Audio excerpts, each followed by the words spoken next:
Hey guys, tonight we are going to drift far away from the noise of the city, away from the heat of the pavement, and settle into a world of absolute, crystalline silence. We are heading to the ends of the earth, to the era of wooden ships and wool coats, to experience the strangely cozy, incredibly tedious life of a polar explorer trapped in the ice. You are going to step into the heavy leather boots of a sailor who has just realized that for the next 6 months, his entire world will be nothing but a small wooden room and a vast, white horizon. You see, you probably believe this kind of exploration was all about dramatic flag planting, wrestling polar bears, and heroic speeches on windy ridges. But the reality of high-latitude exploration was mostly about sitting very still, drinking lukewarm tea, and staring at a barometer while waiting for the weather to change.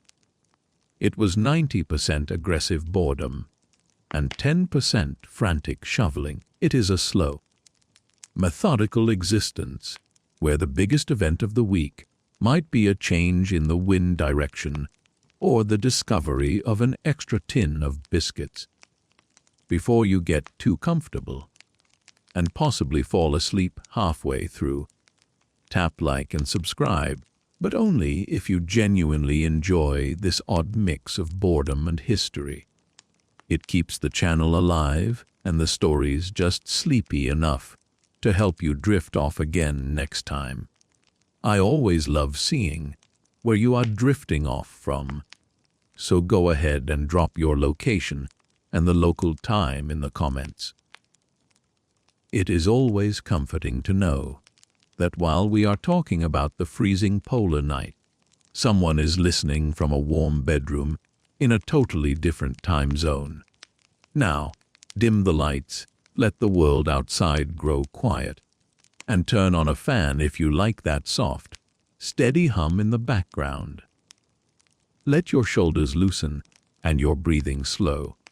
This is your time to drift. No rush, no deadlines, no noise. Just you, a little warmth in the air, and the faint whisper of history waiting to unfold. So, settle in and let's ease gently into tonight's journey together. The vibration in the floorboards is the first thing to go. For weeks, you have lived with the constant, rhythmic shudder of the ship's hull, pushing through slush and brash ice, a sensation that becomes so familiar it feels like a second heartbeat. It is a grinding, crunching lullaby that tells you the expedition is moving, that progress is being made toward the pole or the passage. But then, quietly and without any dramatic announcement, the vibration stops. The silence that follows is not empty. It is heavy, pressing in against the wooden planks of the hull like a physical weight. You lie in your bunk, staring at the rough grain of the wooden beams above your head, and you wait for the engine to rumble again, or for the sails to catch a sudden gust. But the ship remains perfectly, eerily still. You sit up and swing your legs over the side of the bunk, your woolen socks finding the cold floor. The air inside the cabin is already different. When a ship is moving, the air circulates, driven by the motion and the drafts. But now the atmosphere feels suspended, thick with the smell of damp wool, coal smoke, and the faint, sweet scent of pipe tobacco. You pull your heavy knit sweater over your head, the coarse wool scratching satisfyingly against your neck, and make your way up the narrow companionway stairs to the deck. The wooden steps creak under your weight, a sound that seems amplified in the new quiet. Stepping out onto the main deck, the magnitude of the situation hits you not with fear, but with a profound sense of stillness. The dark water that surrounded you just yesterday has vanished. In its place is a fractured mosaic of white and gray, a jigsaw puzzle of ice floes that have drifted together and locked arms, trapping the ship in a solid embrace. The horizon is a flat, unbroken line of white meeting a pale violet sky. The sun is low, casting long, exaggerated shadows that stretch across the textured snow like fingers of blue ink. It is beautiful in a stark, terrifying way, but mostly it is quiet. There is no sound of waves lapping against the hull, no creak of rigging straining against the wind, no crying of gulls. The world has simply frozen in place. You walk to the railing, resting your gloved hands on the rime, covered wood. You can see your breath pluming out in front of you, a momentary cloud that dissipates into the dry, frigid air. The captain stands near the wheel, looking out with a calm resignation. There is no shouting, no frantic orders to break free. Everyone knows the physics of this place. When the pack ice decides to close in, a wooden ship, no matter how reinforced with iron and oak, is merely a splinter caught in a vise. The decision has been made for you by the turning of the seasons. You are not going anywhere. The ship is no longer a vehicle of transport. It has just become a stationary house, a wooden island embedded in a frozen sea. This is the beginning of the wintering over, a term that sounds almost cozy, like spending a weekend at a ski lodge, but in reality involves a complete transformation of your daily existence. The first realization is that the ocean, your road and your livelihood, has turned into the ground. You watch as a few crew members carefully lower a ladder over the side and step down onto the ice. It is a surreal image, seeing men walking on the surface of the sea, testing the firmness with heavy boots. They look small against the vastness of the white plain, tiny dark figures moving slowly in the deepening twilight. The transition from sailing mode to winter mode is a slow, methodical process, a series of chores designed to turn a vessel into a fortress against the cold. You join the crew in the rigging, but you are not setting sails. You are taking them down. The heavy canvas, stiff with frozen spray, fights you at every fold. It is like wrestling with sheets of cold metal. You have to beat the ice out of the fabric before it can be rolled and stowed away. The ropes are hard and unyielding, biting into your gloves as you coil them. Stripping the ship is necessary because the winter gales will be fierce, and any unnecessary surface area is just something for the wind to grab and destroy.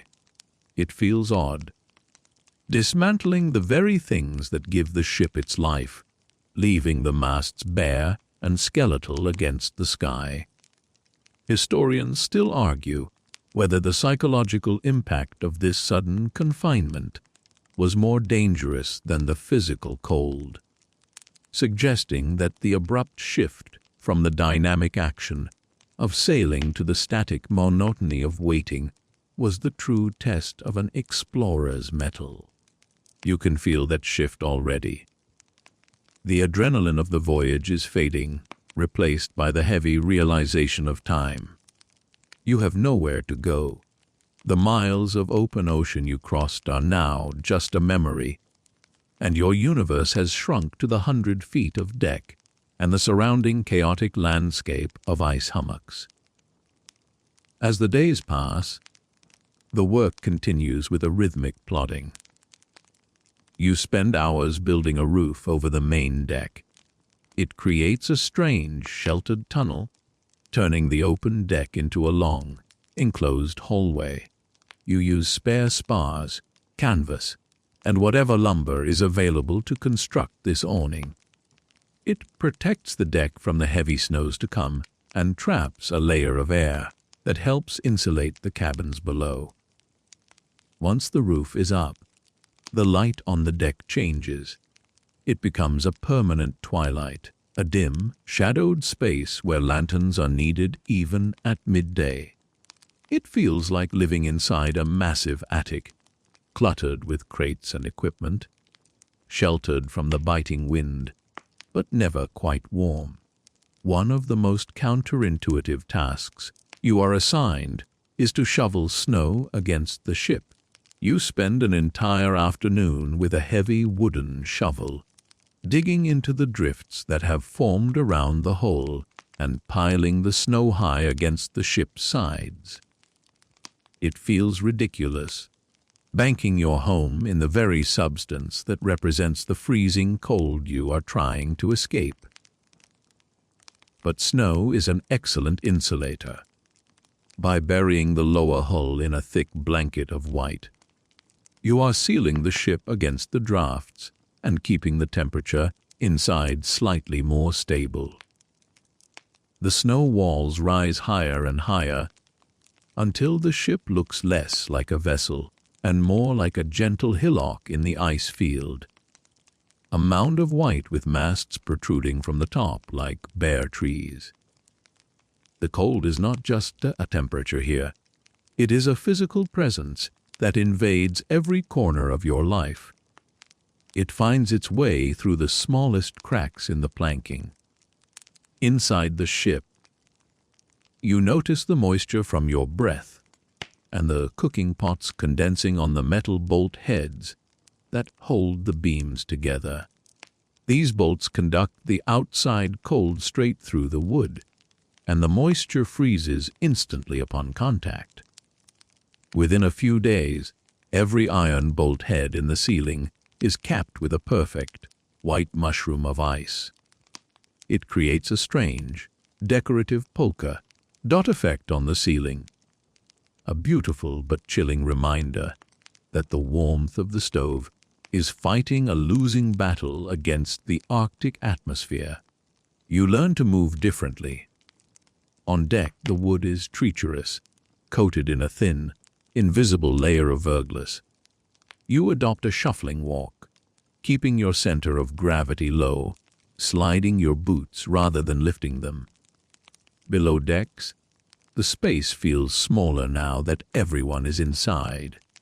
You are constantly brushing past heavy wool coats, dodging elbows, and navigating around piles of equipment that have been brought inside to prevent them from freezing solid. The ship, which once felt spacious enough for a working crew, now feels intimate, a shared burrow where personal space is a luxury you left back at the port. The sun begins to play tricks on you.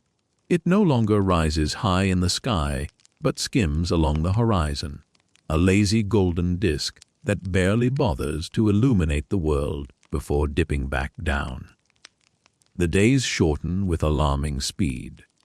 You find yourself obsessing over the light, watching the colors shift from the pale pink of dawn to the deep indigo of twilight in the span of just a few hours. The golden hour that photographers love lasts for half the day here, casting everything in a romantic, melancholy glow. It makes the ice look soft and inviting, hiding the jagged edges and the treacherous crevices under a wash of amber light. As the darkness grows, the silence deepens. Without the wind whistling through the rigging or the water rushing past the hull, the world outside is mute. You step out onto the ice for a brief walk, ostensibly to check the dogs or inspect the rudder, but really just to feel the scale of the silence. It is so quiet you can hear the blood rushing in your ears. You can hear the friction of your parka sleeve rubbing against your side. When you stop moving, the silence swallows you whole. It is a pure, absolute absence of sound that feels ancient and indifferent. It is peaceful, but it also makes you acutely aware of your own heartbeat, a small, rhythmic drum in a world of stillness. You return to the ship, stamping the snow off your boots at the gangway. This becomes a ritual, the stamping of boots. It is a signal to those inside that someone is returning from the alien world outside. You enter the enclosed deck, the housing, as you call it, and the air is slightly warmer here, smelling of damp canvas and dogs. The sled dogs have been moved into kennels on the deck or out on the ice, and their occasional whimpers or the rustle of straw are the only organic sounds in the night. You pause to scratch a thick, furred head, the dog looking up at you with eyes that reflect the lantern light. They are waiting too, sensing the shift in the season, their energy conserved for the work that will not come for many months. Entering the lower deck, the warmth hits you. Relative warmth. Anyway, it is perhaps 50 degrees Fahrenheit, chilly by domestic standards, but tropical compared to the deck. The coal stove in the wardroom is the heart of the ship now. You gravitate toward it, extending your hands toward the black iron. The heat is dry and localized, move 3 feet away, and the chill wraps around you again. The stove is where everyone gathers. A magnetic pole for the crew. You stand there, shoulder to shoulder with men who were just shipmates a week ago, but are now your only family, your only society, and your only source of entertainment. There is a shift in the daily rhythm. The watches are still kept, but their purpose has changed. You are no longer watching for reefs or approaching ships. You are watching for fire, the greatest fear in a wooden ship trapped in ice, and you are watching the ice itself. The ice is not dead, it is alive and shifting. Sometimes, deep in the night, you feel a tremor run through the hole, followed by a low, groaning moan that sounds like a dying leviathan. It is the ice pack squeezing, the immense pressure of millions of tons of frozen water shifting against itself. The ship groans in response, the timbers creaking as they take the strain. It is a reminder that you are held in the palm of a giant hand that could crush you without malice. You settle into your new reality. The frantic energy of the arrival is gone. The ship is snug, banked with snow, stripped of its sailing gear, and anchored in the flow. The routine of the voyage, the pulling of ropes, the setting of sails, the navigation, has been replaced by the routine of existence. You find yourself paying attention to small things.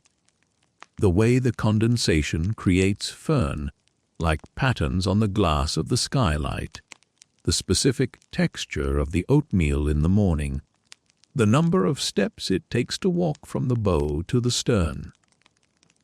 There is a strange, paradoxical comfort in this confinement. The world has become simple. There are no bills to pay, no complex social obligations, no news from the outside world to worry you. Your concerns are immediate and tangible. Keep the stove lit. Keep your feet dry. Keep the ice from encroaching too much on your living space. The complexity of modern life has been stripped away, leaving only the basics of survival and the company of your fellows. You feel a settling in your chest, a slowing of your internal clock to match the slow, creeping pace of the glacier. You spend an evening sorting through your personal kit, organizing the small locker that holds your worldly possessions. A few books, a spare pipe, a bundle of letters from home that you have already read twice. You arrange them with meticulous care, aligning the edges, creating a sense of order in your small wooden box. This organization is a defense mechanism, a way to claim control over your environment, when the environment outside is so vast and uncontrollable. You polish your boots, not because they need it, but because the repetitive motion of the brush on leather is soothing. The smell of the wax, the rhythmic scritch, scratch of the bristles, the gradual emergence of a shine. It is a meditation. The final transition into the winter routine happens when the sun disappears for the first time. It dips below the horizon and simply doesn't come back. The twilight lingers for hours, a bruised purple bruise on the edge of the world, and then fades into a star-filled darkness that will last for months. You stand on the deck and look up. The stars are not like the stars back home. They are harder, brighter, piercing points of light that seem closer to the earth. The Milky Way is a thick, luminous band painted across the sky. And then the aurora begins. Green and violet curtains of light unfurl silently above the masts, dancing with a slow, hypnotic grace. It is a show put on just for you, a celestial display of silent fireworks that requires no ticket and has no intermission. You watch the lights for a long time, ignoring the numbness creeping into your toes. It is impossible to feel bored when the sky is alive. But eventually, the cold drives you back inside. You descend the stairs, closing the heavy hatch behind you, sealing out the infinite night. You move to your bunk, the small, narrow space that is your private sanctuary. You climb in, pulling the heavy wool blankets up to your chin. The ship is silent, save for the occasional pop of the cooling stove and the breathing of sleeping men. You lie there, listening to the silence, feeling the absolute stillness of the ship held fast in the ice. You are not going anywhere. The waiting has begun, and as your eyes close, you realize that there is a profound peace in simply stopping, in letting the world freeze around you. Safe and still in your wooden shell, drifting into a sleep as deep and quiet as the polar night itself. Waking up in a polar winter is not a singular event. It is a slow, clumsy process of reassembling your consciousness in the dark. There is no sunlight filtering through a curtain to gently nudge you awake, nor is there the chirping of birds or the rumble of distant traffic. There is only the absolute, suffocating blackness of the cabin and the sound of your own breathing, which seems deafeningly loud in the stillness. You open your eyes and see exactly what you saw when they were closed. Nothing.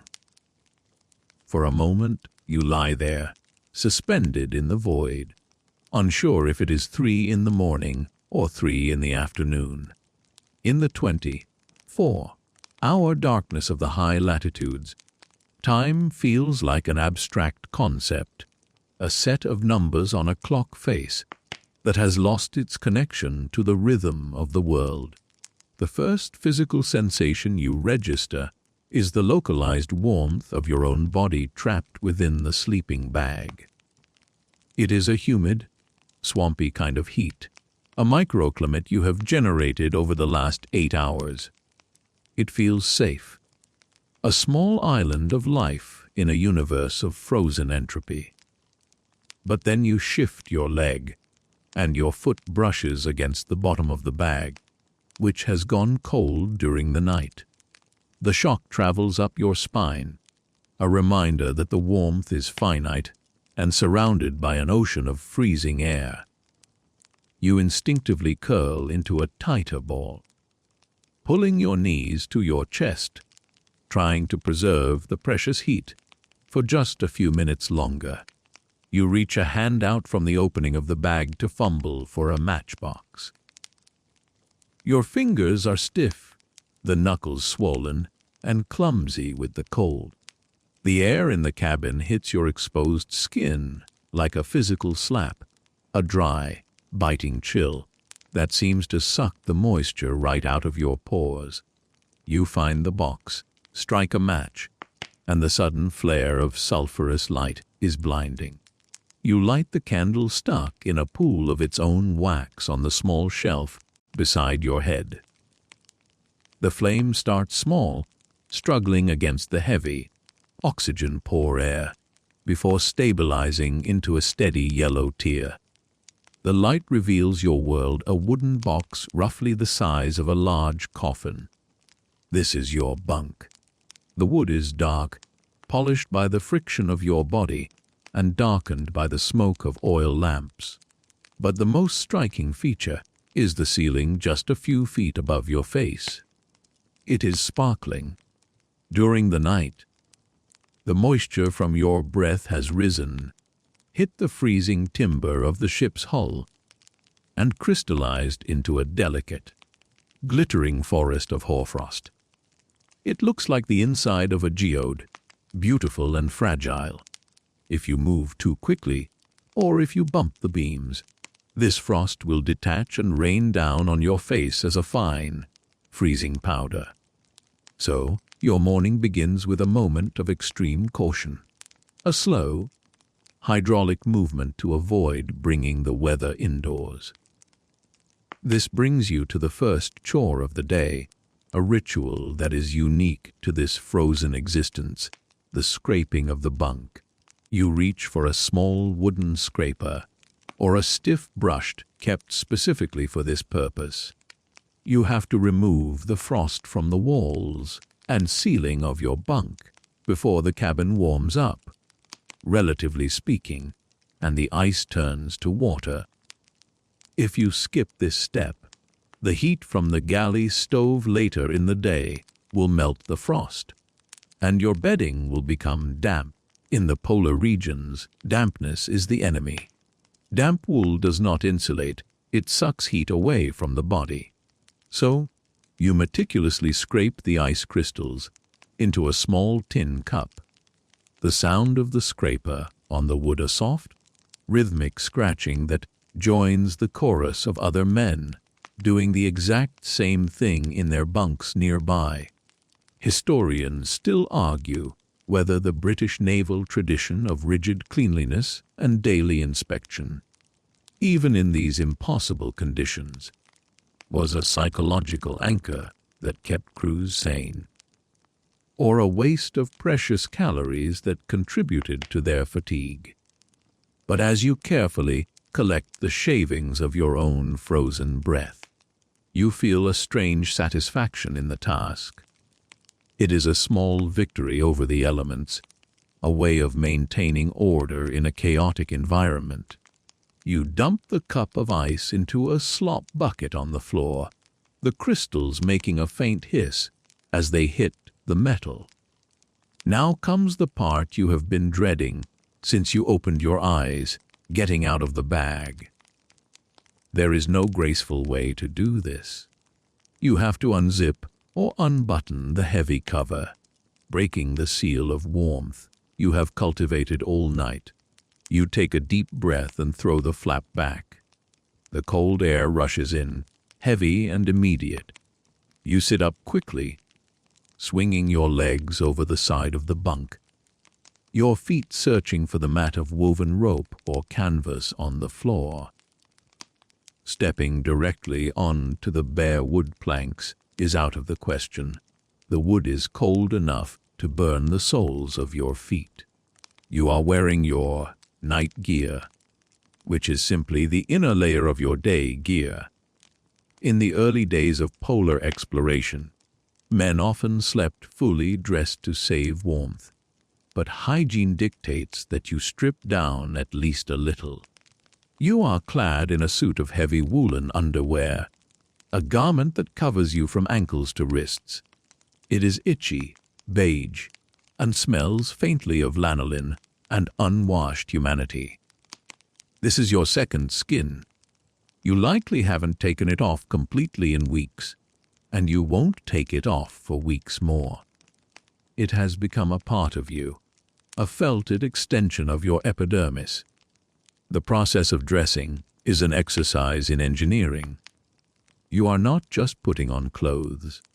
You are constructing a thermal barrier layer by layer. You reach for your day shirt, a thick flannel creation that has been stiffened by the cold. You hold it near the candle flame for a moment, not to warm it up.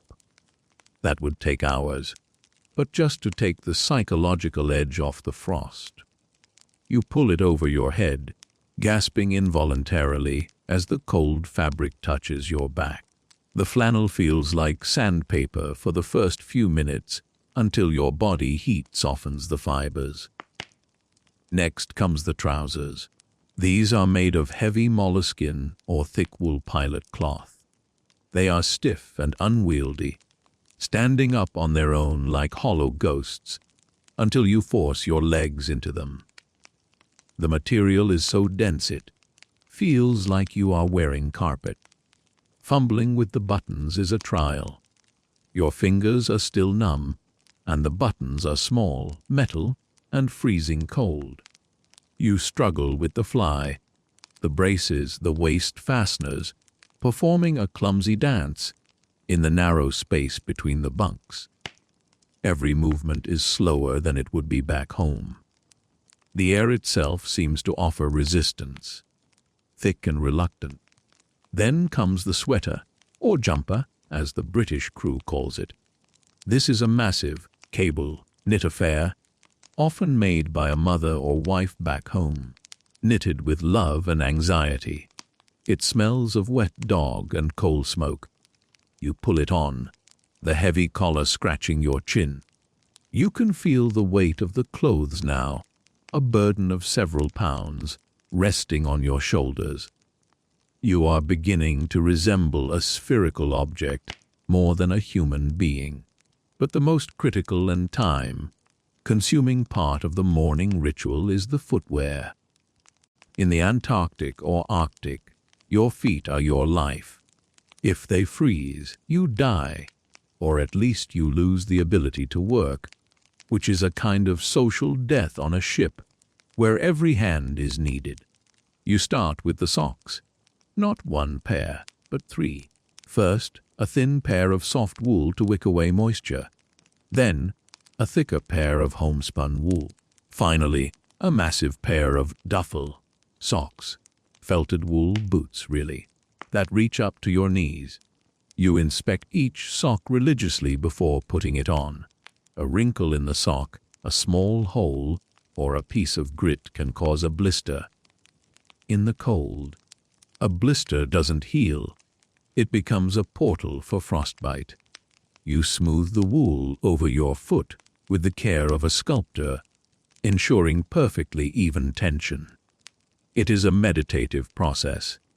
You sit on the edge of your bunk, breath pluming in the candlelight, massaging your toes, checking for sensation, treating your feet with the reverence usually reserved for religious artifacts.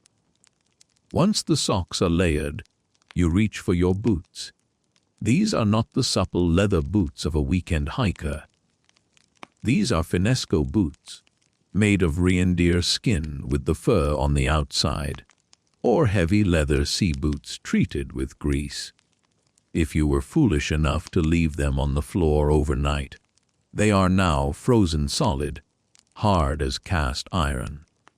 You might have to beat them against the bedpost to break the stiffness, a dull, thudding sound that wakes your neighbors if they aren't already up.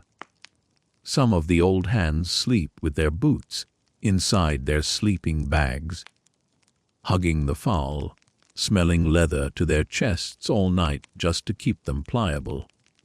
If you forgot to do that, you now have to wrestle your foot into the frozen, unyielding casing. It is a struggle that leaves you panting, your breath fogging the air, grunting with effort as you force your heel down into the cup. There is a quirky tidbit of polar fashion that often goes unmentioned in the heroic journals: the use of sennegrass.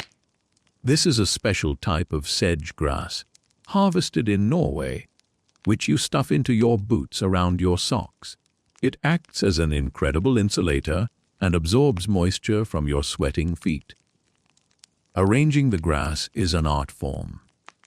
If you pack it too tight, you cut off circulation.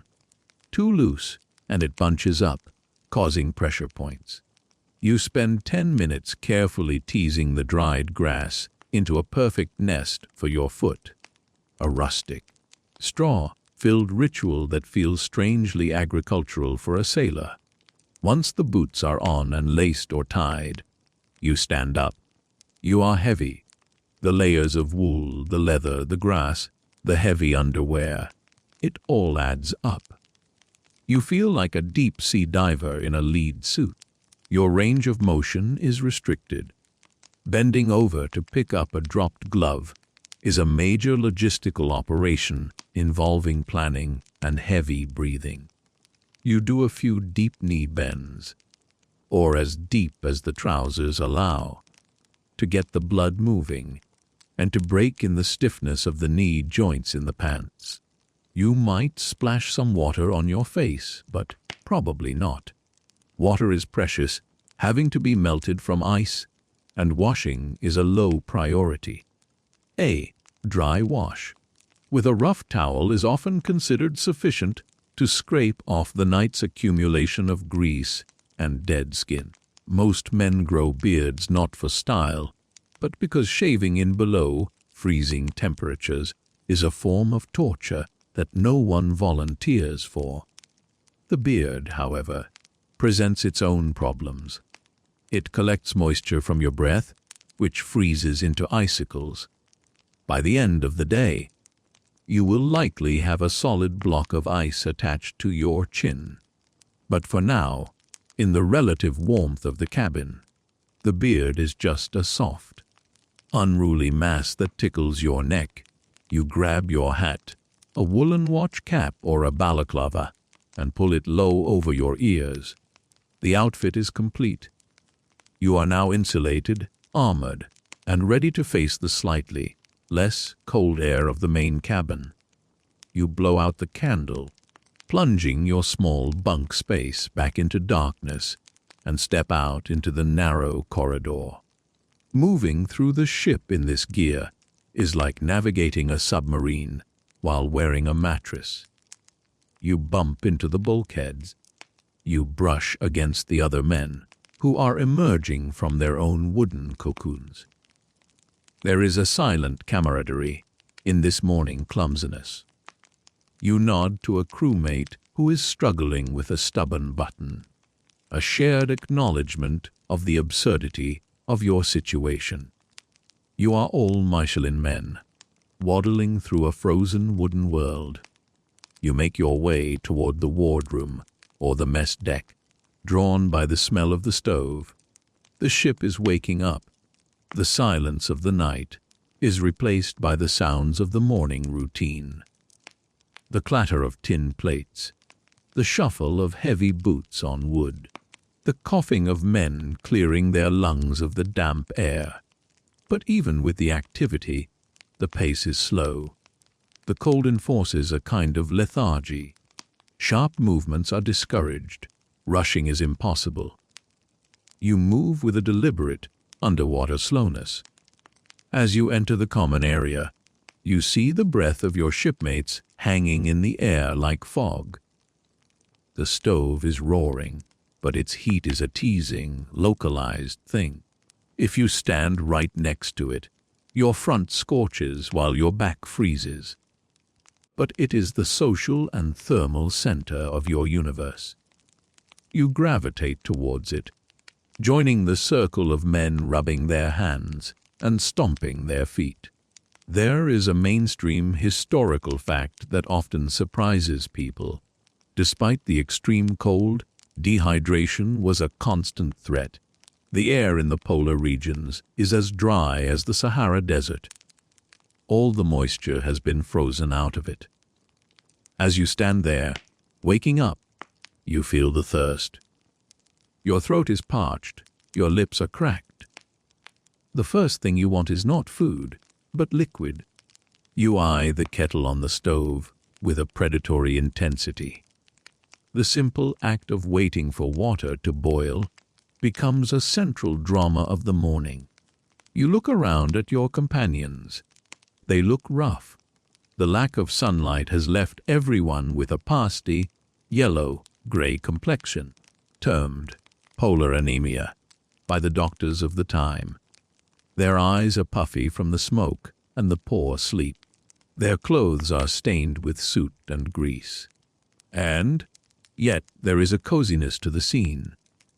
You are all in this wooden bubble together, protected from the lethal landscape outside by a few inches of oak and your layers of wool. The transition from the private misery of the freezing bunk to the shared misery of the chilly wardroom is the true start of the day. You have survived the night. You have successfully navigated the architectural challenge of your own clothing. You have scraped your ceiling and stuffed your boots with grass. You are ready to face the long, dark, monotonous hours ahead. You take a seat on a hard wooden bench, the wood cold through your trousers, and rest your elbows on the table. The day has begun, not with a bang, but with the soft, rhythmic scratching of wool against wool, and the hopeful hiss of a kettle beginning to steam.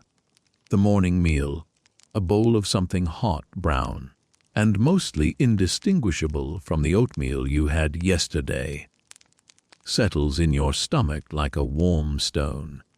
It provides a momentary sense of internal fortification, a fleeting defense against the reality waiting just a few feet away. You set your spoon down on the scarred wooden table, the metal clicking softly against the grain, and look around the mess deck. The air here is thick, not just with the smell of tobacco and damp wool, but with moisture. This is the great irony of your existence. You are floating in the driest desert on earth, yet you are constantly fighting a war against dampness. You see, the ship is breathing just as much as you are. The heat from the galley stove, the warmth radiating from 30 bodies, and the steam from the cooking pots all rise up, desperate to escape. But there is nowhere to go. The moment this warm, humid air hits the cold timber of the hull or the iron of the deck beams, it surrenders instantly. It turns back into water, or more often, into ice. You are living inside a condensation engine. Your first major task of the day involves tackling this enemy within. You grab a heavy, coarse rag and a bucket and move to the walls of the wardroom.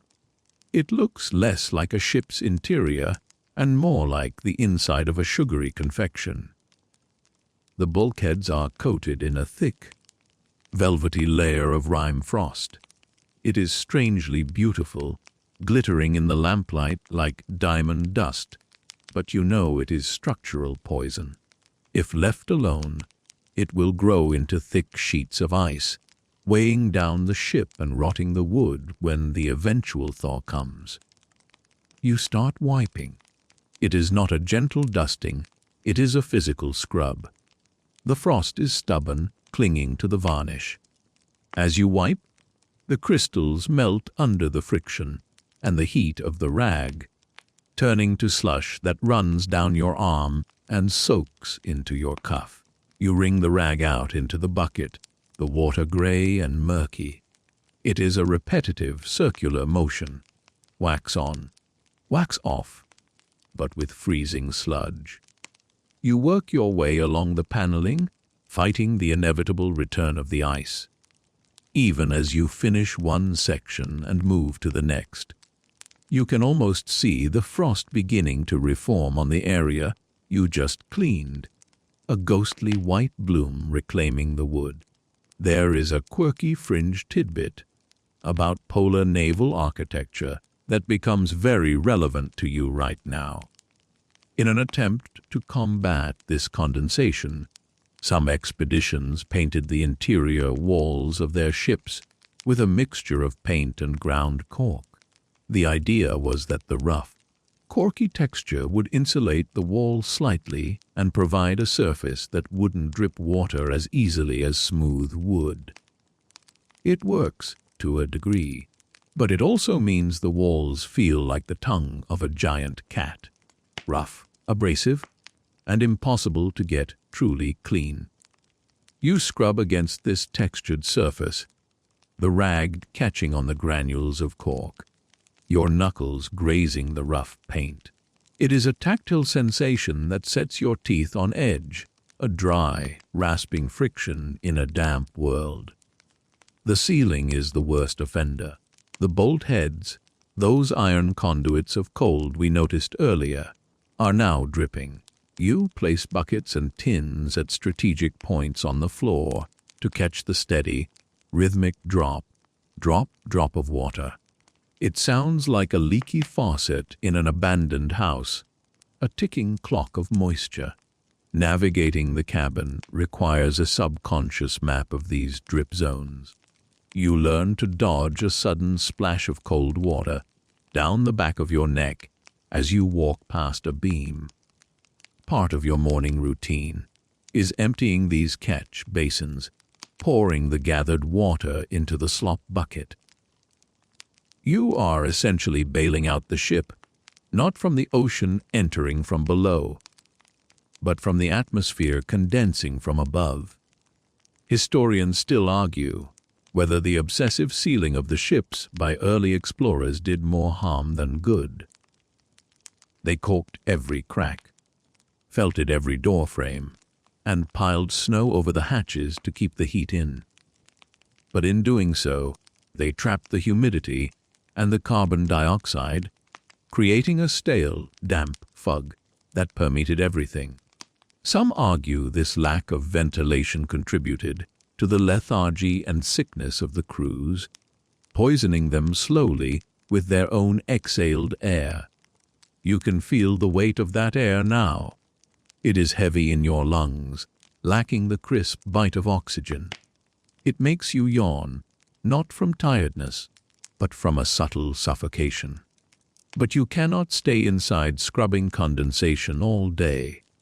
The real work is outside. You move to the hatch that leads to the upper deck. This is the airlock, the transition zone. You pull your scarf up over your nose, adjust your mittens, and push the heavy wooden cover up. It opens with a resistance that suggests the hinges are stiff with cold. You climb the ladder, emerging into the twilight of the housing, the covered deck area. Here, the temperature drops 30 degrees. The air is sharper, cleaner, but it carries a bite. The housing is cluttered with crates, skis, and hanging sides of frozen meat that look like geological specimens. Your breath instantly turns to a dense fog. You grab a shovel from the rack.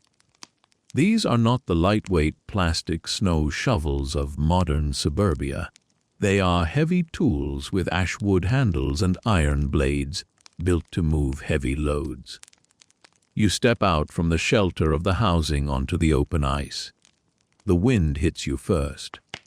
It is not always a gale, but there is almost always a movement of air, a relentless flow that searches for any gap in your clothing.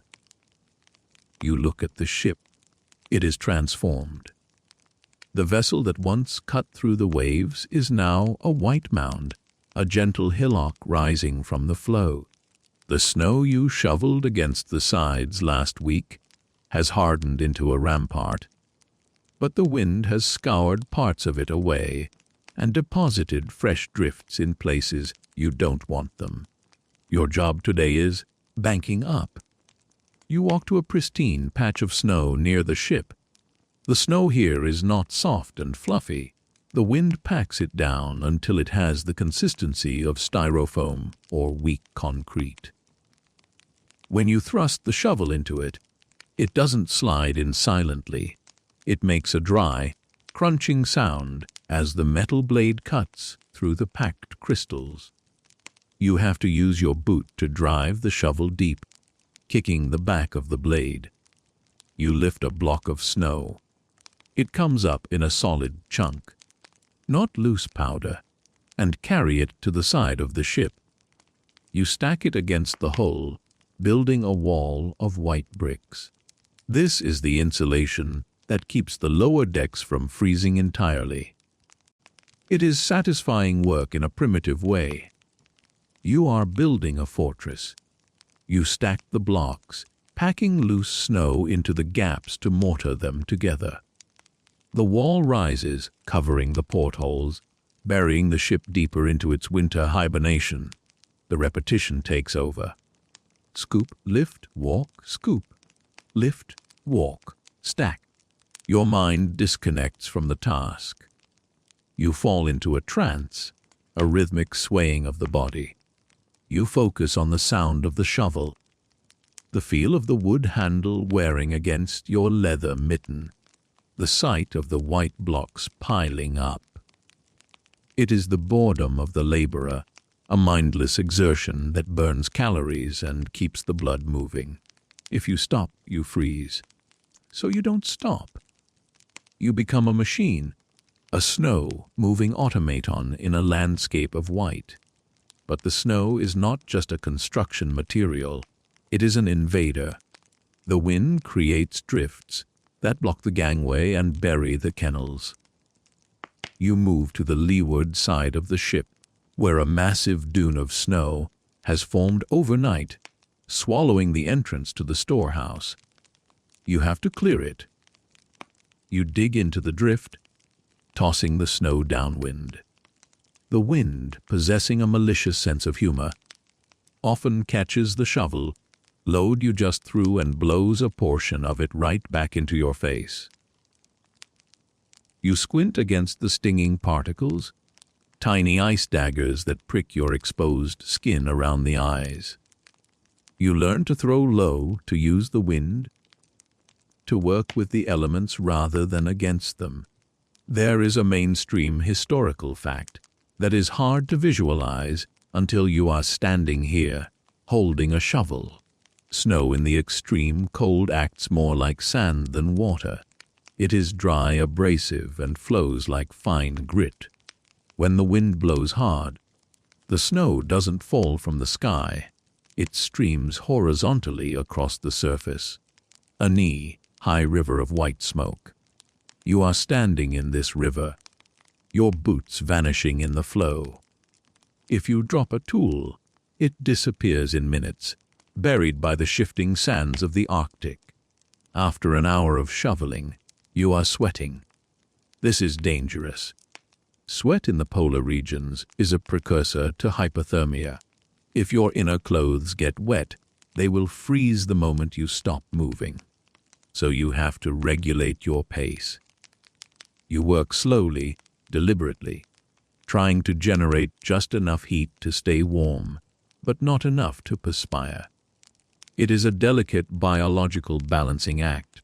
You unzip your parka slightly to vent the heat, a counterintuitive move when it is 40 below zero, but a necessary one. You can feel the steam rising from your collar, escaping into the dry air. You pause to rest, leaning on your shovel. You look out at the horizon. The landscape is alien. The ice is not flat. It is a chaotic field of pressure ridges and hummocks, blocks of blue, green ice pushed up by the ocean's torment. They look like frozen waves, a stormy sea petrified in an instant. The light is flat and gray, casting no shadows, making it hard to judge depth. You might step forward and find the ground is a foot lower than you thought, jarring your spine. This flat light is mesmerizing and disorienting. It effectively hides the contours of the world, turning the environment into a blank canvas that offers no visual stimulation.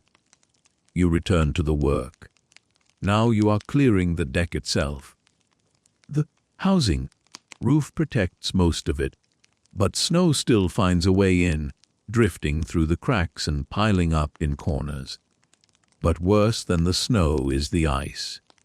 The humidity from the ship leaks up through the hatches, and freezes on the deck planks. The floor of your outdoor hallway is a skating rink. You switch your shovel for a heavy iron scraper or an ice chipper. This is the most tedious sound in the world, the metal clink, scrape of iron on wood. You have to chip away the ice without damaging the deck planks underneath. You work inch by inch, fracturing the thin sheets of verglers. The ice shatters into brittle shards that skitter across the wood. You sweep them up with a stiff broom made of birch twigs. It is housekeeping on a grand, frozen scale. You are sweeping a floor that will never be clean, dusting a room that is constantly being assaulted by the sky. You reach the area near the galley funnel. Here, the heat from the stovepipe melts the snow on the roof, which then drips down and refreezes on the deck in massive, stalagmite formations. You have to hack these away with an axe. The ice is hard as stone. Each swing sends a vibration up the handle and into your arms. You are dismantling a sculpture made of soot, stained ice, chopping it into manageable blocks that you then heave over the side.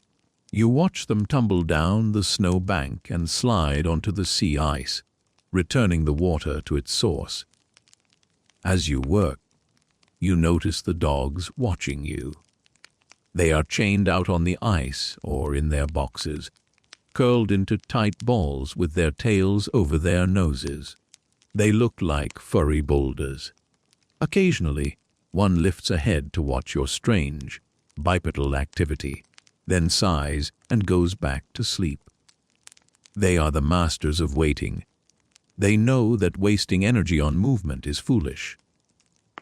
You envy their ability to simply shut down, to hibernate in plain sight. You, burdened with the human need for order and the biological need for activity, must keep moving, keep scraping, keep piling. The condensation battle follows you outside. Your goggles, if you wear them, fog up instantly. You wipe them, and the moisture smears and freezes. You are constantly blind, peering through a haze of frost. Most of the time, you just take them off and squint, letting your eyelashes collect the rime. Your eyelashes grow heavy with ice beads, weighing down your lids. You have to periodically hold your warm mitten against your eyes to melt the ice, so you can blink freely. It is a microscopic annoyance that becomes a major feature of your day. Around midday, though the light barely changes, you take a break to check the fresh water supply.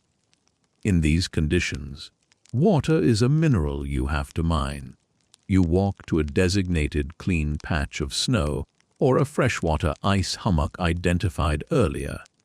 You saw blocks of ice or shovel clean snow into canvas, chutes that lead down into the ship's tanks or directly into the galley melting pot. This is the only way you get a drink. Every cup of tea you drink started as a block of ice you had to carry.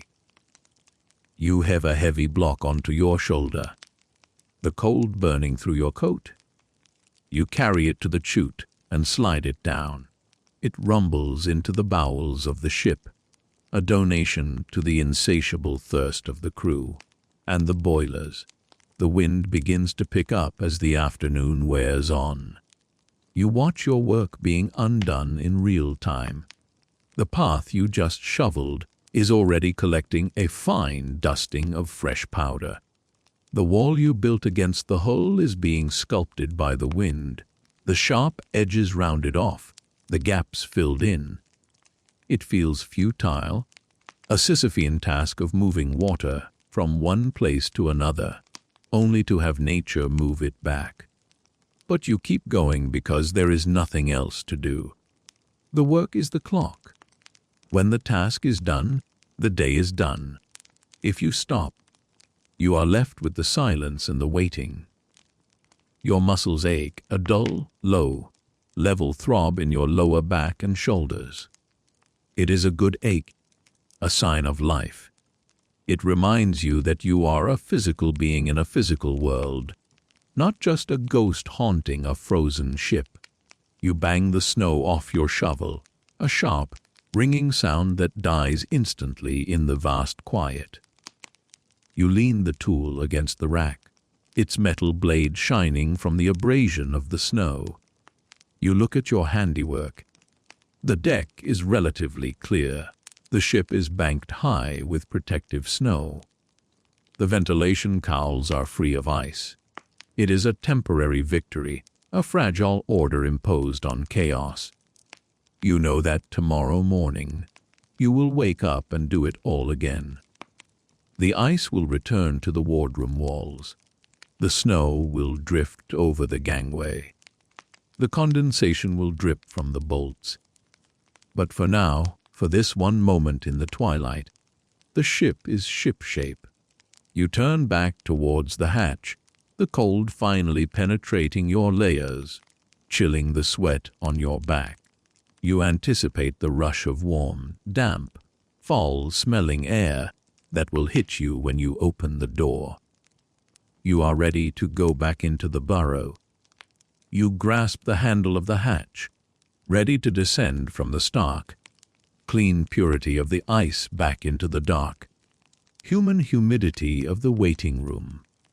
You have fought the snow and the condensation to a draw for another day. You descend the ladder into the bowels of the ship, leaving the crisp, biting purity of the frozen deck for the warm, heavy atmosphere of the mess. The air here is a physical substance, a thick, olfactory soup composed of damp wool, drying socks, coal smoke, and the overwhelming, greasy scent of dinner. Your stomach gives a low, involuntary rumble, a biological clock chime that signals it is time for the main event of the day. In the polar regions, food is not merely sustenance. It is the only source of heat that lasts, the only vibrant color in a monochrome world, and the single most important punctuation mark in the endless sentence of waiting. You take your place at the long wooden table. The wood has been scrubbed white by years of cleaning, but it bears the dark rings of 1,000 mugs and the scars of knives used to whittling away the boredom. You sit on the bench, wedged between two shipmates whose shoulders bulk large in their heavy sweaters. There is little conversation. The act of eating is taken with a solemn seriousness. You stare at the empty tin plate in front of you, a battered disk of metal that has seen more corners of the globe than most people ever will. It is dented, scratched, and currently cold to the touch, waiting to receive the offering from the galley. The star of tonight's show, as it is every night, is the tin. You look towards the galley, where the ship's cook, a man who holds more power over the crew's morale than the captain himself, is wrestling with the supplies. The provisions for the expedition are stacked in the hold like a library of brick, red and metallic cylinders. Thousands of tins of preserved meat, vegetables, and soups, all sealed with lead solder and packed in sawdust. They are your lifeline, but they are also a source of deep, repetitive mystery. You watch as the cook selects a large, rectangular tin. It looks like a heavy paving stone made of metal. The paper label, if there ever was one, has long since peeled away in the damp hold, leaving only a cryptic code stamped on the lid, or more often, nothing at all. This leads to the daily game of culinary roulette. Is it roast beef? Is it mutton? Is it bowilli, that infamous, gelatinous boiled beef that jiggles alarmingly when released from its prison? Or perhaps, if the gods of the commissary are smiling, it is a tin of Oxford sausages. The cook attacks the tin with a heavy iron opener. He drives the blade into the metal, working his way around the rim with a jagged, tearing motion. The lid is pried back, revealing a solid block of pinkish, gray matter surrounded by a rim of white fat. Historians still argue whether the infamous failure of certain 19th century expeditions was due to lead poisoning from the solder used to seal these very tins, or if it was simply a combination of scurvy and starvation. As you watch the tin being opened, you might notice the careless daubs of lead along the seam, but you don't worry about neurotoxins. You worry about volume. You worry about whether that block of cold protein will be enough to stop the shivering that starts in your core around 300 a.m. The contents of the tin are dumped into the great copper cauldron on the stove. The sound is a heavy, wet plop, followed by the hiss of melting fat. This is the base of the hoosh, the universal polar stew. Hoosh is not a recipe, it is a philosophy. It is the belief that if you boil enough distinct ingredients together for long enough, they will eventually surrender their individuality and become a hot, thick, gray sludge that is capable of sustaining human life. Into the pot goes the tinned meat, followed by a handful of dried vegetables that look like wood chips until they rehydrate, and perhaps some curry powder to hide the metallic tang of the preservation process. But the meat is often just a garnish for the true fuel of the expedition, pemmican. You watch as the cook heaves a block of pemmican onto the chopping block. This is a dense, brick-like substance made from dried, pounded meat mixed with melted fat and sometimes dried berries. It was invented by the indigenous peoples of North America and adopted by polar explorers as the ultimate energy bar. In its cold state, pemmican is harder than oak. You cannot bite it. You would shatter your teeth. It must be processed. The cook uses a small hatchet or a heavy cleaver to attack the pemmican block. He isn't slicing it. He is quarrying it. Chips of brown, fatty rock fly off the block, landing in the pot. The pemmican resists the blade, demanding force. It looks unappetizing, like a block of compressed potting soil or old leather. But as it hits the hot water in the cauldron, a transformation occurs. The fat melts, creating a rich, golden oil that floats on the surface. The dried meat fibers soften and swell. The smell that wafts from the pot is intense. A heavy, animal scent of rendered grease and concentrated protein. To a well-fed person back in London, it might be nauseating. To you, sitting in the cold mess deck, it smells like life itself. While the hoosh bubbles, thickening into a lava-like consistency, you turn your attention to the bread, or rather, the ship's biscuit. You reach into the communal basket and pull out a hexagonal or square tile of baked flour and water. This is hardtack. It is legendary for its durability. A ship's biscuit baked in Portsmouth in 1845 could likely still be eaten or used as a weapon. In 1945, it is dry, incredibly hard, and almost completely tasteless. It is essentially flour that has been mummified. You hold the biscuit up to the lantern light. This is not just an inspection, it is a safety check. You are looking for weevils. These tiny beetles often infest the biscuit supplies, burrowing tunnels through the hard dough. There is a fringed tidbit of sailor lore that claims you should always tap the biscuit on the table before eating it. You tap yours. A sharp, rhythmic clack against the wood. If dust falls out, it's just old flour. If the dust moves, it's weevils. Most of the men have adopted a grim pragmatism about this.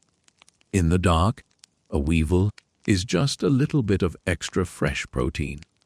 You brush the biscuit off and prepare to eat it.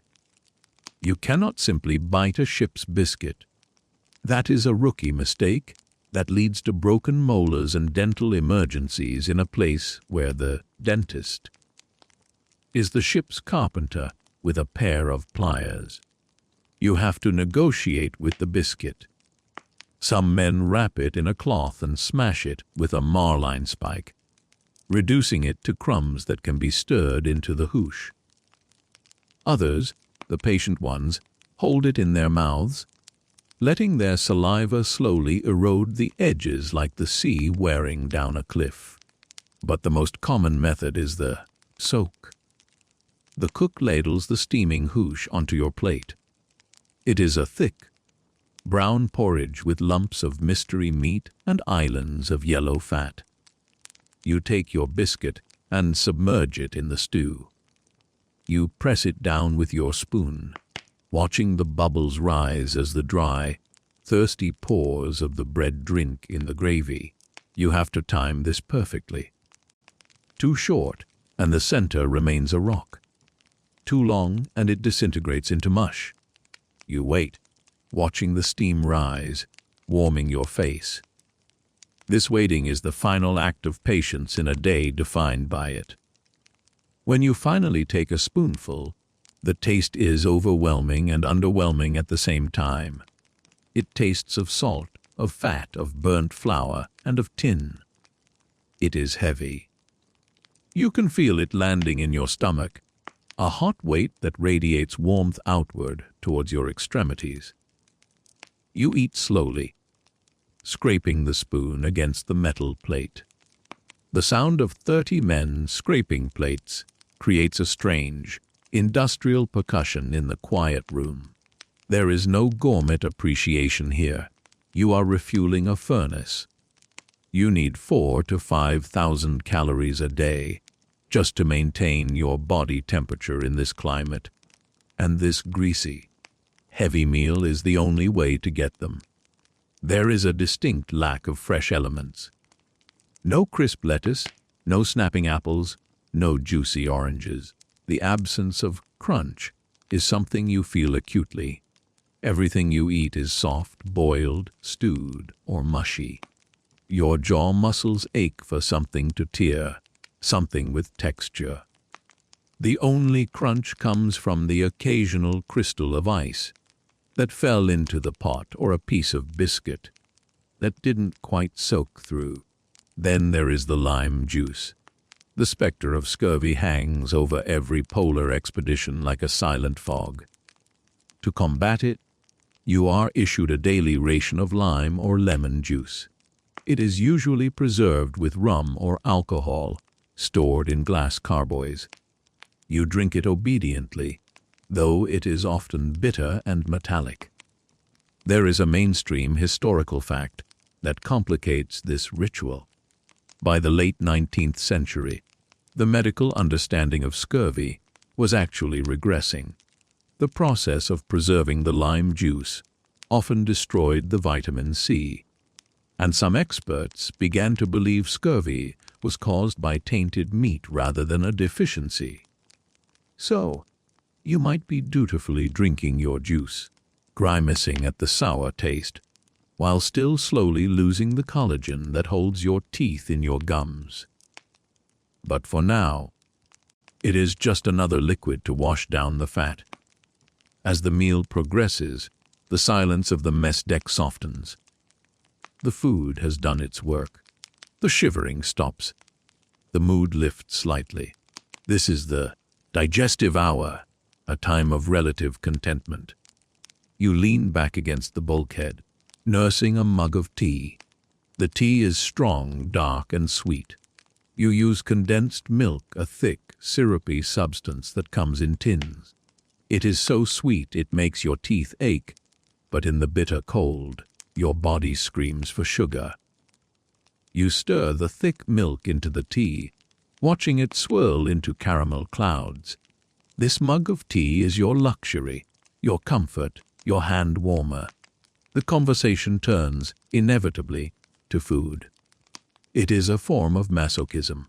You and your shipmates spend hours describing, in agonizing detail, the meals you will eat when you get home.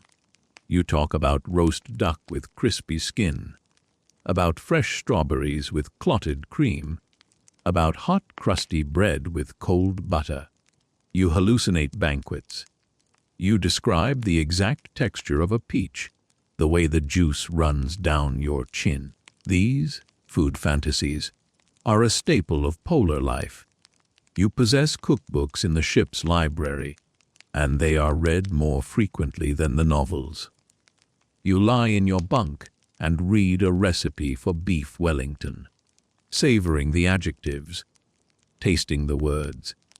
It is a mental feast that leaves your stomach growling, but your mind strangely satisfied. There are special occasions, of course, a birthday, a holiday, or just a random Tuesday when the captain decides morale needs a boost. On these nights, the medical comforts are broken out.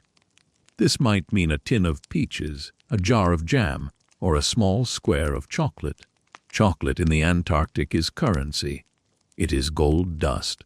You receive your square, hard, slightly white, bloomed from the temperature changes, and you do not chew it. You place it on your tongue and let it dissolve, making it last for 20 minutes. You close your eyes and focus entirely on the sensation of sweetness and cocoa. It is a sensory explosion in a world of sensory deprivation, but mostly it is just the pemmican and the biscuit. Day after day, week after week, the monotony is a grind. You begin to know the cycle of the menu by heart, even though it barely changes. You know that on Sundays, there might be a few raisins in the pudding. You know that on Fridays, the fish paste might be brought out. You mark the passage of time not by the sun, which is gone, but by the rotation of the tinned proteins. After the meal, the cleanup begins. In a place where water must be melted from ice, washing dishes is a luxury you cannot afford. You do not wash your plate in the traditional sense. You clean it with bread and tongue. You use a piece of biscuit to wipe up every last smear of gravy, every droplet of fat. You polish the metal until it shines. This is not just about cleanliness, it is about calorie preservation. To leave a smear of fat on the plate is to waste heat. When you are done, the plate is practically sterile, cleaned by the desperate hunger of a man living at the edge of his energy reserves. You place your spoon in your pocket or in a personal rack. It is your tool, your weapon against the hunger. You guard it. You might carve your initials into the handle. It is one of the few things that is truly yours. The cook cleans the great cauldron, scraping out the dregs. The remaining slush is saved, perhaps to be frozen, and used as a starter for tomorrow's hoosh, a perpetual stew that carries the ghosts of dinners past. The smell of the meal lingers in the heavy air of the cabin. It settles into your clothes, into your hair, into the very wood of the bulkheads. You smell like tallow and boiled beef. Everyone smells like tallow and boiled beef. It is the perfume of survival. You don't notice it anymore, except when you first come in from the outside. Then, for a moment, it smells like home, or at least the only home you have right now. You watch the cook bank the fire in the galley stove. He is the keeper of the flame, the alchemist who turns frozen rocks of meat into edible warmth. He wipes his hands on a greasy apron and leans back, his work done for the cycle. The stove ticks and cools, the metal contracting. The water tank gurgles. You feel a heaviness in your limbs, the postprandial torpor that the doctors talk about. The blood has left your brain to aid your stomach in the difficult task of breaking down the dense pemmican. Your thoughts slow down. The anxiety of the day fades. You are full. You are warm. You are alive. In the grand frozen scheme of the polar night, that is a successful day. You sit there for a while longer, tracing the rim of your empty mug with your thumb. You think about the warehouse back in London, where these tins were packed. You wonder about the factory worker who soldered the lid onto that specific tin of beef. Did they know it would travel thousands of miles to be eaten by a man in 3 layers of wool at the bottom of the world? It creates a strange, tenuous connection to the civilization you left behind. You are eating the past, consuming the labor of people who are currently sleeping in comfortable beds in a green, sunlit world. But here, the world is tin and ice. You rise from the bench, your joints stiff. You stack your plate. You nod to the cook. The ritual is complete. You have fueled the machine. You have navigated the mystery of the tin and survived the hardness of the biscuit. You are ready to face the evening, fortified by the culinary monotony that keeps you going, one gray, fatty, life-sustaining bowl at a time. The transition from the greasy, caloric comfort of the mess deck to the stark, scientific rigors of the observation hour is not a physical journey so much as a shift in mindset. You leave behind the role of the hungry survivor and step into the shoes of the objective observer. In the grand hierarchy of polar expeditions, science is the demanding god that requires constant tribute, and that tribute takes the form of numbers scrawled into a notebook at strict, immovable intervals. It does not matter if a blizzard is howling, if the temperature has dropped to a level where spit freezes before it hits the ground, or if you are in the middle of a particularly good dream about a warm bath. When the chronometer strikes the hour, someone must go check the instruments. Tonight, that someone is you. You pull yourself away from the warmth of the stove, the heavy wool of your coat feeling cool against the back of your neck, where the heat hasn't reached. You are about to engage in the most repetitive, monotonous, and arguably the most important task of the entire voyage. You see, you aren't just here to survive, you are here to measure. The Admiralty, or the Geographical Society, didn't send you halfway across the world just to sit in the dark and eat tinned beef. They sent you to capture the invisible ghost of the polar climate and pin it down with ink on paper. Your first stop is the indoor station, usually located in a quiet corner of the captain's cabin or a dedicated chart room. Here hangs the marine barometer, a long, slender tube of glass filled with mercury, suspended in a gimbaled brass mount that allows it to swing freely with the ship's movement. Not that the ship is moving much these days. The barometer is the prophet of the expedition. It predicts the storms, the pressure drops, the shifts in the wind. You approach it with a kind of reverence. There is a specific ritual to reading a mercury barometer. You cannot just glance at it.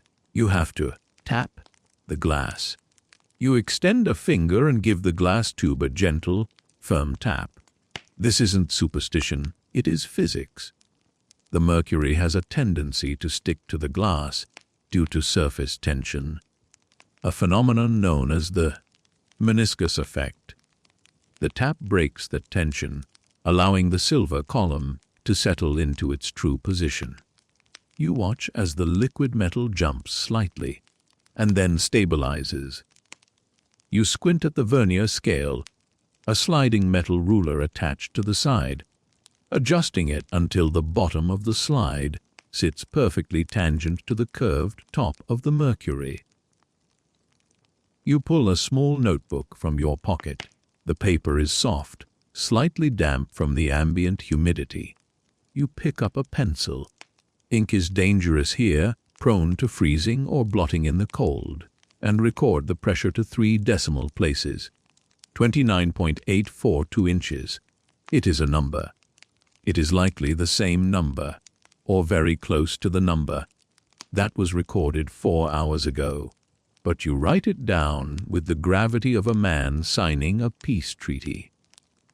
This number is your contribution to the grand archive of human knowledge. Now comes the hard part, the outdoor observations. You go through the laborious process of dressing up again. Hat, gloves, scarf, the heavy coat. You grab a dark lantern, a device with a shutter that allows you to control the light, so you don't blind yourself or heat up the sensitive instruments. You climb the ladder, push open the hatch, and step out into the eternal night. The silence hits you again, but this time you are not just a passive listener. You are an intruder. Your boots crunch loudly on the snow, a sound that seems to travel for miles in the stillness. You walk away from the ship. The meteorological station cannot be on the deck. The heat from the ship's stoves and the bodies of the crew would contaminate the readings. So, the Met screen, a white, louvered wooden box on legs, stands about 100 yards away on the ice, like a lonely altar in the wilderness. You trudge towards it. The snow is blue, gray in the starlight. The path is well worn, a trove packed down by hundreds of previous trips. You know every bump, every slick patch of ice on this track. You keep your head down, protecting your face from the wind, navigating by the texture of the ground under your feet. When you reach the screen, you stop and stand perfectly still for a moment. This is crucial. You need your body heat to dissipate slightly, to flow away downwind. If you breathe heavily on the thermometers, or if you stand too close with your warm coat, you will create a heat island. That skews the data. You are a contaminant. You are a furnace in a refrigerator, and you have to try to make yourself invisible to the mercury. You open the door of the Stevenson screen. Inside, hanging in the shadows, are the thermometers. There is a dry, bulb thermometer to measure the air temperature, and a wet, bulb thermometer wrapped in a piece of muslin dipped in waters, or ice to measure humidity. There is also a minimum thermometer, which has a small pin inside that gets dragged down by the liquid to record the lowest temperature since the last check, and a maximum thermometer for the highest. You raise your lantern, opening the shutter just a crack. A thin beam of yellow light slices the darkness and hits the glass tubes. You have to be quick. The heat from the light can raise the temperature reading in seconds. You peer at the scale. Here is a mainstream historical fact that dictates your equipment. Mercury freezes at roughly -30, 8 degrees Fahrenheit. In the dead of the polar winter, mercury becomes a solid metal. You could hammer a nail with a frozen mercury thermometer, though it would ruin the instrument. Therefore, your winter thermometers are filled with alcohol, usually dyed red or blue, to make it visible. The alcohol remains liquid to much lower temperatures, but it has its own quirks. It can separate, leaving little beads of red spirit stranded further up the tube, giving a false reading. You scan the tube. The red line is hovering low, deep in the negatives, -42. You memorize the number instantly. You check the wet bulb. You check the minimum pin. You close the shutter of the lantern. You close the box door. The whole operation takes less than 20 seconds. It is a surgical strike of observation. But you are not done. You turn to the anemometer, the device that measures wind speed. It is usually mounted on a pole nearby, a set of spinning cups. In the summer, it whirls happily. In the winter, it is often a frozen sculpture. You look up.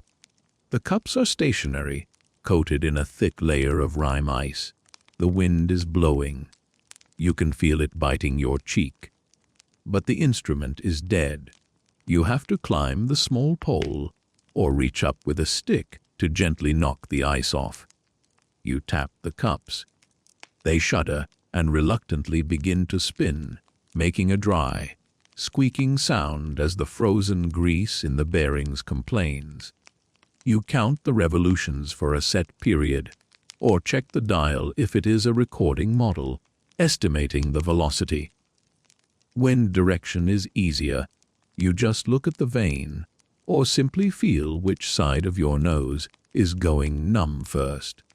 Then there is the sunshine recorder, a glass sphere designed to burn a trace onto a card when the sun shines. In the winter darkness, it sits there like a crystal ball, useless and mocking, collecting frost. You brush it off anyway, a habit of maintenance, preparing it for the distant spring. Historians still argue whether the obsessive collection of this data was a way for the commanders to keep the men busy and disciplined, or if they genuinely believed these micro-climate readings would unlock the secrets of global weather patterns. There is a theory that the sheer volume of logs kept the men from going mad, turning the terrifying void of the Arctic into a series of manageable, numbered columns. You feel the truth of this. The numbers are comforting. -42 is a fact. It is a concrete reality you can write down. It is better than thinking about the infinite, empty miles of ice stretching out in every direction. You move to the magnetic observatory. This is often a separate structure, built entirely without iron nails to avoid magnetic interference. The walls are held together with copper pegs or wooden dowels. You enter this dark, cold shed. It is even quieter here than outside. In the center, on a stone or wooden pillar sunk into the ice, sits the magnetometer. It measures the variation and dip of the Earth's magnetic field. This is the true holy grail of polar science. You are sitting on top of the planet's magnetic cap, and the needle here dances to a different tune.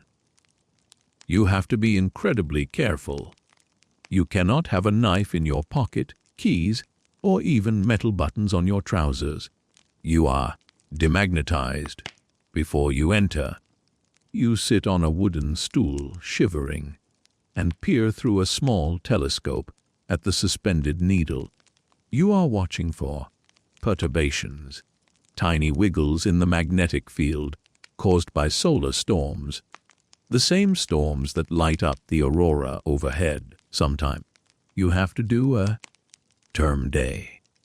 This is a coordinated international effort where observers at stations all over the world measure the magnetism simultaneously at strict intervals, sometimes every 2 minutes for hours on end. Imagine sitting in an unheated shed, in the dark, bent over a tiny eyepiece, writing down a number every 120 seconds for 4 hours. The cold seeps up through the soles of your boots. Your fingers become clumsy claws. You have to focus your eye until it waters, and then the tears freeze on your lashes. It is a form of scientific torture. But tonight is just a standard check. You record the declination. You note the intensity. The needle is restless tonight, vibrating slightly. Outside, the aurora is probably flaring. There is a direct link between the green fire in the sky and the trembling needle in this box. A connection that feels magical even though you know the physics behind it. You are witnessing the earth breathing. There is a quirky fringe tidbit about these magnetic huts. They were often the most feared places in the camp, because they were isolated, dark, and strictly off limits to the dogs and most of the crew. They became the subject of ghost stories. Men would report hearing footsteps on the ice when they were alone in the hut, or feeling a presence watching them from the corner. You feel a prickle on your neck, but you tell yourself it is just the cold draft. You finish the reading, cap the lens, and back out of the hut, closing the door on the dancing needle. You trudge back towards the ship. The walk back always feels longer. The adrenaline of the task has faded, leaving only the cold. You look at the ship, a dark mound with a few glowing yellow eyes where the skylights are not covered with snow. It looks fragile, a tiny spark of life in a graveyard of ice. Once back on deck, you have one more job: the tide gauge. This is a hole cut through the ice, kept open by constant chipping, with a weighted pole or a wire dropping down to the sea floor. You have to check the level of the water relative to the ice. This tells you if the tide is rising or falling, lifting the entire ice sheet and your ship with it. You kneel by the hole. The water is black and oily looking. It pulses slowly, breathing up and down the hole. You measure the mark on the wire. The ice is moving. The whole world you are standing on is floating, rising and falling with the breath of the moon. It is a dizzying thought. You return to the hatch and descend. The warmth of the interior hits you like a physical wall. Your glasses fog up instantly, blinding you. You stumble to the wardroom, peeling off your outer layers. Your fingers are white and waxy, nipped by the cold. You hold them carefully, not too close to the stove, waiting for the painful throb of returning circulation. This is the hot ache, a deep, burning pain that makes grown men gasp. You grit your teeth and wait for it to pass. Now, the final step, the logbook. You sit at the table. The large, leather-bound volume lies open. It is the sacred text of the expedition. You dip your pen in the inkwell. The ink might be sluggish, thickened by the cold, even inside the cabin. You write the date, the time, and then the string of numbers you have just harvested from the night. Bar 29.842. Temp to 42.0 F, wind NE. Force 1. Sky clear. Aurora banded faint. You look at the previous entry. It is almost identical. You look at the entry from yesterday. Almost identical. The data is a testament to the stability of the deep freeze. To an outsider, it looks like a list of nothing happening. But to you, every decimal point is a victory. It is proof that you were there, that you were awake, and that you paid attention. You might add a note in the remarks column. This is where the personality of the explorer leaks through. Dogs restless. Stove smoking badly. Cook burned the biscuits again. These small human observations sit side by side with the atmospheric pressure, grounding the science in the reality of your daily struggle. There is a certain beauty in the ink drying on the page. It is permanent. Long after you are gone, long after the ship has perhaps been crushed or sailed home, this book will remain. Someone in a warm library in London or Oslo will run their finger down this column of numbers and know exactly how cold it was on this specific Tuesday night at the bottom of the world. You are sending a message to the future. You close the book. The heavy thud of the cover feels like a gavel striking. The watch is done. You have fed the beast of science. You can now return to your bunk, to your book, or to the mindless staring that consumes the rest of your time. You rub your eyes, tired from the squinting in the dark. The numbers dance behind your eyelids. -42, 20, 9.8. North, northeast. The routine is a circle. In 4 hours, you or someone else will do it all again. The thermometer will be checked. The barometer will be tapped. The silence of the magnetic hut will be broken. It is a treadmill of observation, a way of marking time in a place where time has no meaning. But for now, you are free. You lean back, listening to the creak of the ice pressing against the hull. And for a moment, you don't have to measure it. You just have to live in it. When the chores are done, the food is eaten, and the observations are logged, you are left with the most dangerous enemy of the polar winter: time. There are hours in the day, vast, empty stretches of blackness, that simply refuse to pass. You cannot sleep 20 hours a day, though some try. You cannot work outside indefinitely without freezing. So, you are forced to invent ways to occupy a mind that is slowly being starved of stimulation.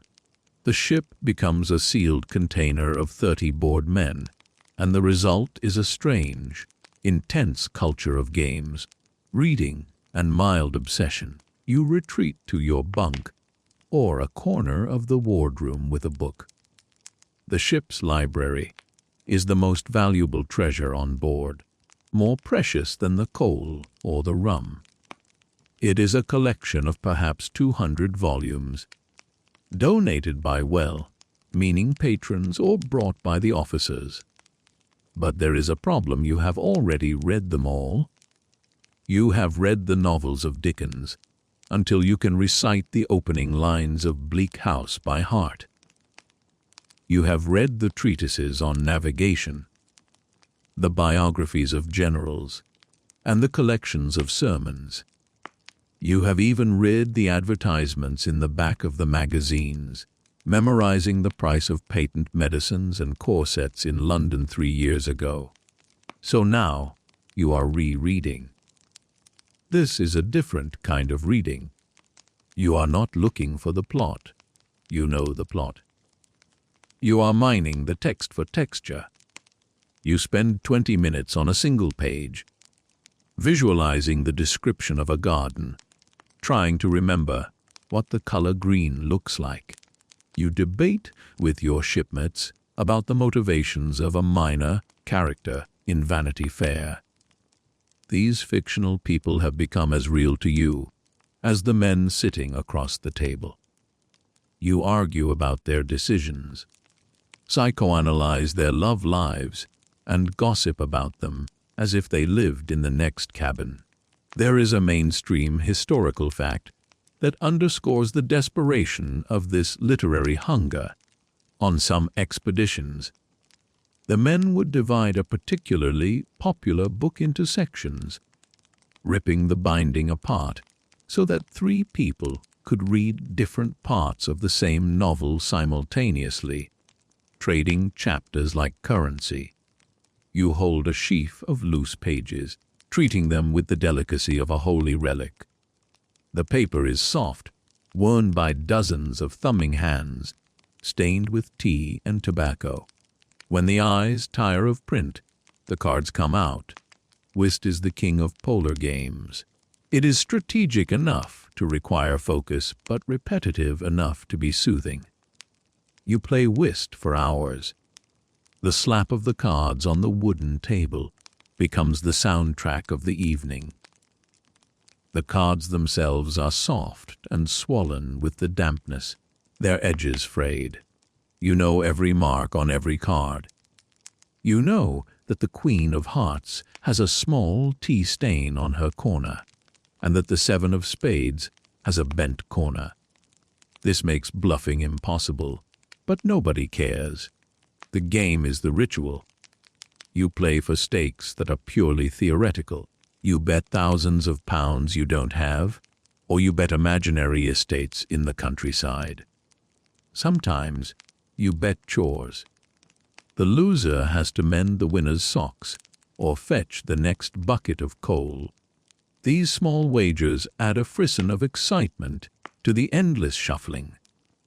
But mostly, you play to watch the patterns, to organize the chaos of the suits into neat, orderly rows. Then there is the chess tournament. This is a serious affair. A ladder is drawn up on a piece of paper and pinned to the bulkhead. Matches are played with a grim intensity. The chessboard is often a homemade affair, drawn onto a piece of canvas or carved into a table. The pieces might be whittled from wood or molded from lead bullets. You sit hunched over the board, your breath mingling with your opponent's. A single game can last for days. In the absence of urgent deadlines, there is no reason to rush a move. You might stare at a knight for 40 minutes, contemplating the geometric possibilities, while your opponent dozes off. It is chess played in slow motion, a glacier-paced battle of wits. But standard games are not enough. The boredom breeds creativity, or perhaps a mild form of madness. You start to invent games. There is the splicing competition, where men race to see who can splice a rope the fastest with numb fingers. There is the biscuit carving contest, where you try to whittle a ship's biscuit into a recognizable shape without it shattering, a task that requires the touch of a diamond cutter. One of the most peculiar pastimes is the lantern lecture. This is the 19th century equivalent of a PowerPoint presentation. If the expedition is lucky enough to have a magic lantern, an early slide projector, you gather in the mess deck for a show.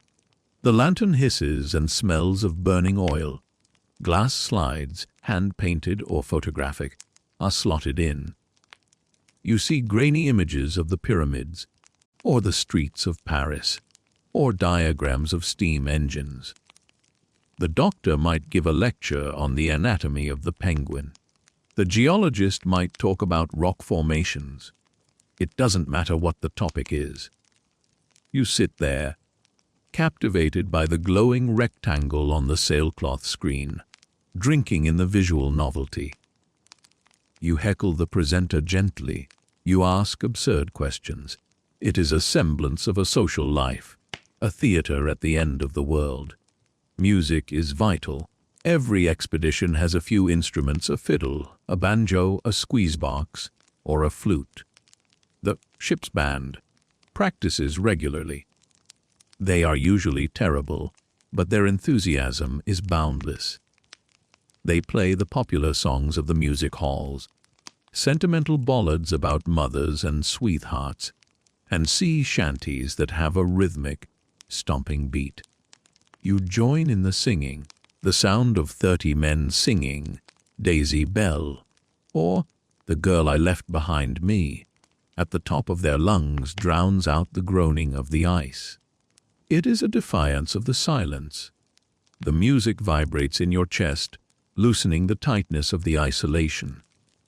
On Sunday evenings, there is often a newspaper. This is a handwritten publication produced by the crew. It is filled with jokes, satirical articles about the officers' hours, carefully worded to avoid mutiny, cartoons, and mock advertisements. You might spend all week writing a poem about the cook's terrible soup, or drawing a caricature of the boatswain falling on the ice. The reading of the newspaper is a highlight of the week. The editor stands up and reads the articles aloud to raucous laughter. It is a safety valve, a way to vent the frustrations of close confinement through humor. You also develop obsessive hobbies. One man might decide to learn a language, spending hours muttering French verbs to himself. Another might take up scrimshaw, scratching intricate designs into the teeth of seals or whales using a needle and suit. You watch him work, marveling at the patience required to create a whiling scene on a piece of bone the size of your thumb. You might take up netting, creating elaborate hammocks or bags from twine. Your fingers move automatically, tying thousands of knots, creating order out of string. There is a fringe tidbit about the mental state of these crews: the polar stare. It is a look you see on your shipmates' faces, and one you probably wear yourself without knowing it. It is a vacant, thousand-yard gaze where the person is physically present, but mentally thousands of miles away.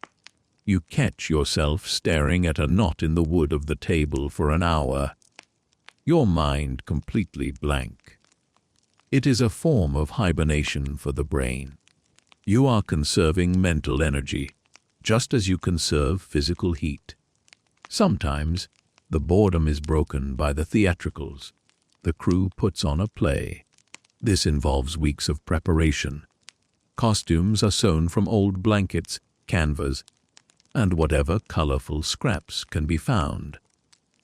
Women's roles are played by the younger men, or those with the slightest builds, who don wigs made of unraveled rope tow. The plays are usually farces, full of slapstick and bad puns. The rehearsals consume the evenings. You memorize lines, paint backdrops on sheets, and build props from packing crates. On the night of the performance, the mess deck is transformed.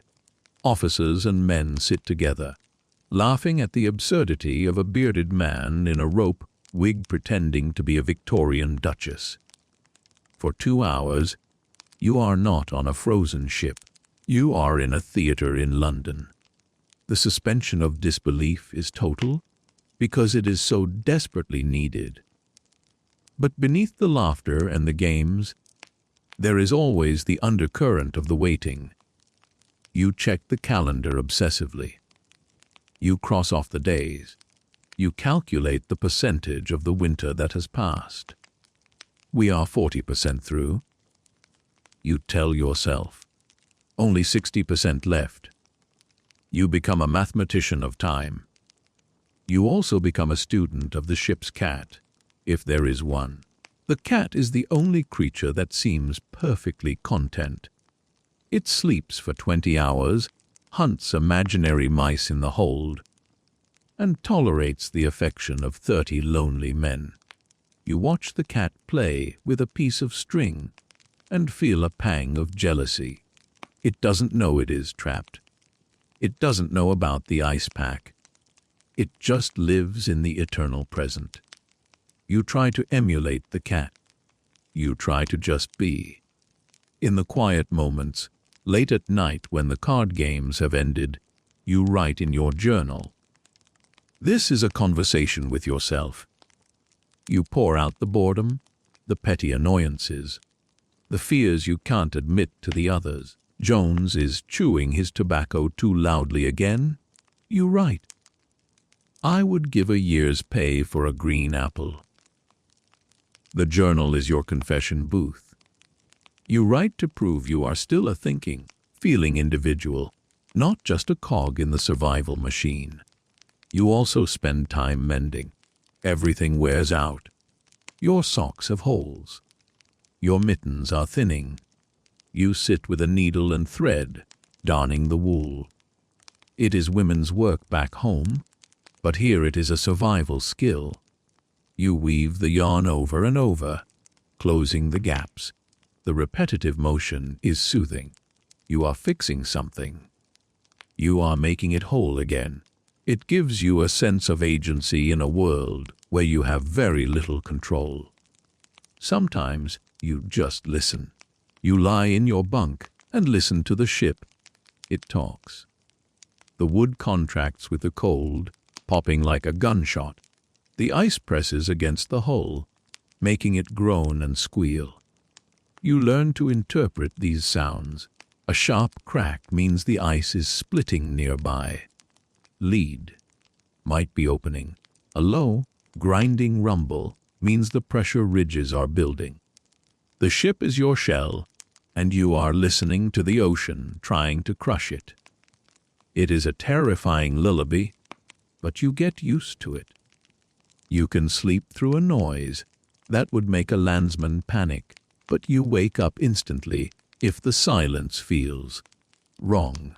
The darkest hours are the ones where the games fail. When the book is boring, the cards are dull, and the conversation has dried up.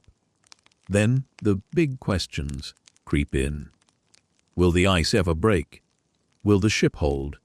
Will you ever see your family again?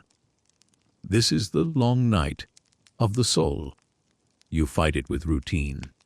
You force yourself to polish your buttons. You force yourself to play another hand of solitaire. You build a wall of small tasks to keep the big fears out. You find comfort in the smallest variations. A change in the wind direction is news. A new leak in the ceiling is a topic of discussion. The discovery of a forgotten tin of sardines is a holiday. You live life under a microscope, where every tiny detail is magnified to fill the void. And so you pass the time. You play, you read, you sew, you sing. You construct a fragile civilization of habit inside your wooden box. You keep the darkness at bay not just with lamps, but with the rules of whist and the plot of a novel. You are waiting for the sun, but until it comes, you will keep shuffling the deck, listening to the soft slap of the cards and the steady breathing of your shipmates, drifting together through the long, frozen night. The waiting has a weight to it, a physical mass that seems to press down on your shoulders as the months drag on. But then, almost imperceptibly, the rhythm of the world begins to shift. It starts not with a visual change, but with a feeling. The temperature, which has hovered in the suicidal depths of -40 or 50 for so long, begins to spike erratically. You notice it first when you step out for the morning observations, and the air doesn't instantly freeze the moisture inside your nose. It feels softer. Still deadly cold, of course, but the bite has lost some of its venom. You check the thermometer and see it reading -20. It feels like a heat wave. You unzip your parka a few inches. The dogs, sensing the change, are standing up on their hind legs, sniffing the air with frantic excitement. They know. The deep, paralyzed slumber of the winter is ending. Then comes the light. It begins as a rumor on the southern horizon, a faint, ghostly bleaching of the black sky at noon. Day by day, this pale arch grows higher and brighter. The indigo twilight, which you haven't seen in months, returns to push back the stars. You find yourself standing on the deck for hours, just staring at that band of color. It is the most beautiful thing you have ever seen. It is the promise of return. The first sunrise is a religious event. The captain calculates the exact day and time the sun should reappear, accounting for refraction and the height of the eye. The entire crew gathers on the highest point of the ship or a nearby pressure ridge. You stand there, 30 men in ragged, soot-stained woolens, silent and trembling. And then a tiny sliver of burning gold breaks the horizon. A cheer goes up, ragged, hoarse, and incredibly loud in the silence. Some men weep openly. You feel the warmth on your face, imagined, perhaps, at this distance, but psychologically real. The sun is back. The world is not dead.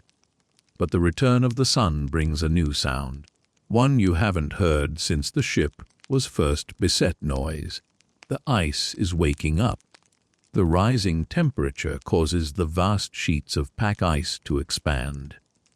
The silence of the winter is replaced by a symphony of geological violence. You lie in your bunk at night and hear the artillery of the ice. Loud cracks, like rifle shots, ring out as the floes split. Deep, resonant booms, like distant cannons, shake the hull. It is terrifying and exhilarating. The static world is becoming dynamic again. You go out on the ice and see the changes. Cracks, dark, jagged veins of open water, begin to snake through the white plain. These leads are the highways of the ocean returning. They are dangerous. A crack can open under your feet in seconds, but they are also signs of life. You see a seal pop its head up in a lead, its dark eyes blinking in the sunlight. A bird, a solitary squirrel or a petrel, wheels overhead. You watch it with the awe of a prisoner seeing a visitor. Life has returned to the wasteland. The ship itself begins to speak. As the ice grip loosens, the hull relaxes. The timbers groan and shift, settling back into their natural curves. The frost on the interior walls begins to melt in earnest now. The drip becomes a steady rain. You are living in a thawing cave. You spend your days moving bedding, catching water, and drying clothes. The dampness is pervasive, but it smells of spring. It smells of wet wood and ozone. The work on deck changes. You are no longer banking up snow. You are tearing it down. You attack the snow walls you built with such care months ago. You dig out the boats. You clear the scuppers. You are unearthing the ship, preparing it to be a vessel again rather than a house. It is heavy, wet work. The snow is slushy and dense. You sweat profusely in the milder air, stripping off layers until you are working in just your shirt sleeves in 0-degree weather. There is a mainstream historical fact that adds a layer of anxiety to this time. The breakout is not guaranteed. Just because the ice is cracking doesn't mean it will release you. The pack can shift, carrying the ship with it for hundreds of miles, or worse. The pressure can increase, crushing the hull like a walnut. You watch the ice movements with a paranoid intensity. You set up markers on the ice to track the drift. You are moving. The whole world is moving, but are you moving towards open water, or are you drifting deeper into the trap? The water sky becomes your obsession. You climb to the crow's nest, the highest point on the ship, and scan the horizon.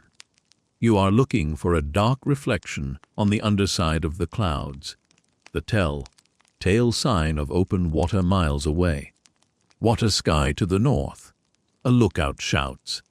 It is the best news possible. It means the prison walls are thinning.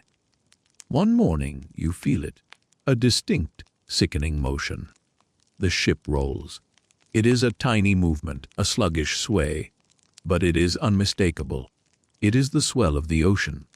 The solid floor you have walked on for months has become liquid again.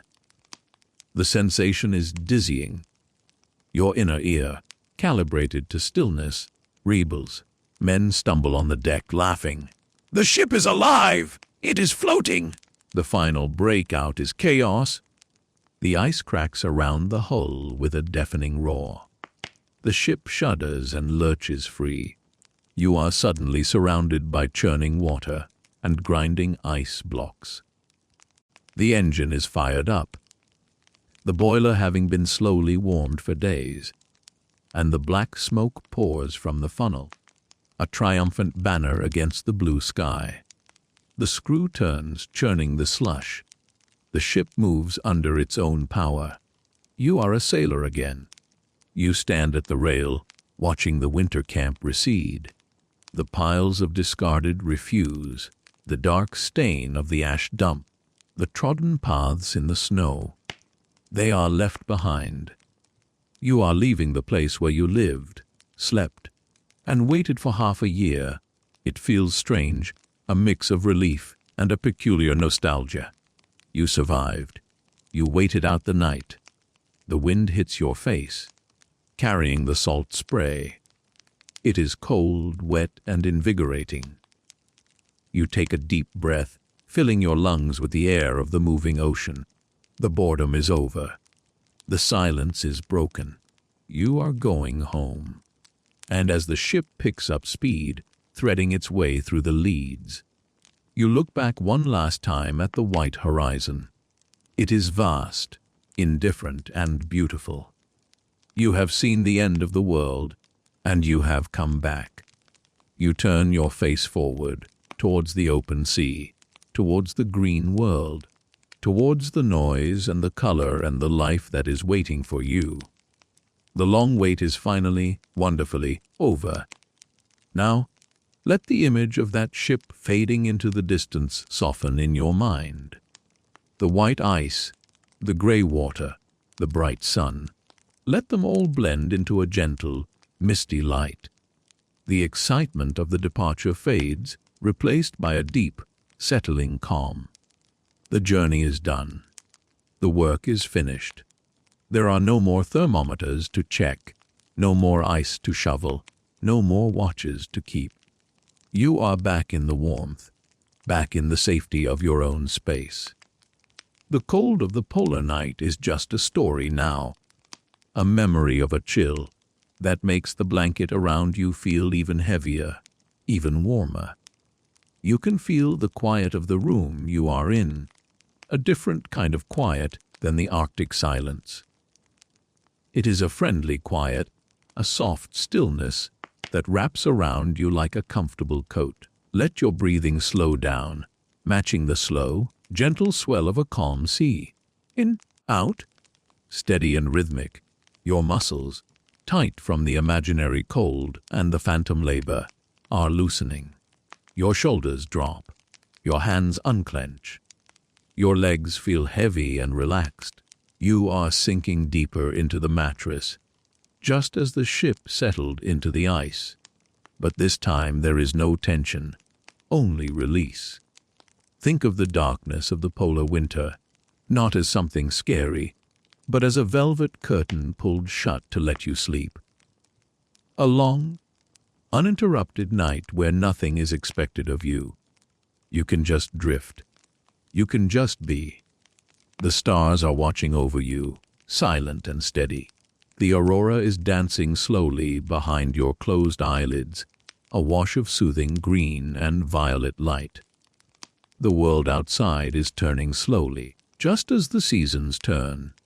The ice melts, the water flows, the sun returns. Everything happens in its own time. There is no rush. You are part of that slow, natural rhythm.